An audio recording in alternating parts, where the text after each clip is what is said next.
Hi guys, இன்றைக்கி என்ன Sunday ஸ்பெஷல்னால் நாட்டுக்கோழி மதம்பட்டி சிக்கன் சுக்கா. இதை நீங்கள் செஞ்சு சாப்பிட்டிங்கன்னா 65 கிரேவிலாம் எதுவுமே செய்ய மாட்டீங்க, அவ்வளோ டேஸ்டியாக இருக்கும். இதுக்கான இன்க்ரீடியன்ட்ஸ்: முந்திரி பருப்பு 3 ஸ்பூன், மிளகாய் மல்லி 3 ஸ்பூன், சோம்பு 4 ஸ்பூன், ஜீரகம், பூண்டு, முந்திரி பருப்பு, இஞ்சி, மிளகாய்த்தூள், மஞ்சத்தூள், கல் உப்பு. இதற்கான இன்க்ரீடியன்ஸு தான் நல்லெண்ணெய் ரெடி பண்ணி வச்சுக்கலாம். வாங்க எப்படி செய்யலான்னு பார்க்கலாம். ஃபஸ்ட்டு சிக்கனை வேக வைக்கணும். தண்ணியே இல்லாமல் வேக வைக்கணும். கல் உப்பு போட்டு வேக வைக்கணும். வேக வச்சு தண்ணியே ஊற்றாமல் இருந்ததுனால எவ்வளோ தண்ணி இருக்குது பாருங்கள். தண்ணி ஊறி வரும். தண்ணியை வடிகட்டிக்கோங்க. தண்ணியை வடிகட்டிட்டு நல்லெண்ணெய் ஊற்றி சிக்கனை வேக வைக்கணும். சிக்கனை நல்லெண்ணெய் யூஸ் பண்ணுங்கள், அதான் நல்லாயிருக்கும்.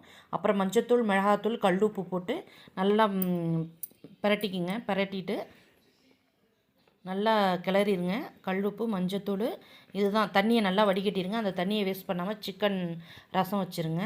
மிளகாய்த்தூள் இதெல்லாம் போட்டாச்சா. நெக்ஸ்ட்டு மிளகாய் கிள்ளி போட்டுங்க.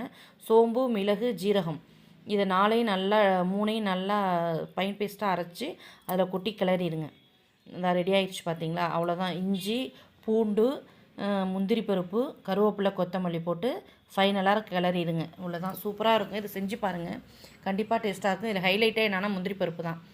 அது ஹைலைட்டே முந்திரி பருப்பு தான். நல்லா எண்ணெயில் போட்டு கலரணும், நல்லா டேஸ்ட்டாக இருக்கும். கருவேப்பிலை, கொத்தமல்லி, இதுதான் இதற்கான இன்க்ரீடியன்ட்ஸ். நீங்களும் செஞ்சு பாருங்கள், கண்டிப்பாக சூப்பராக இருக்கும். 65 கிரேவி செஞ்சு சாப்பிட்றதுக்கு இதேமாரி செஞ்சு பாருங்கள்.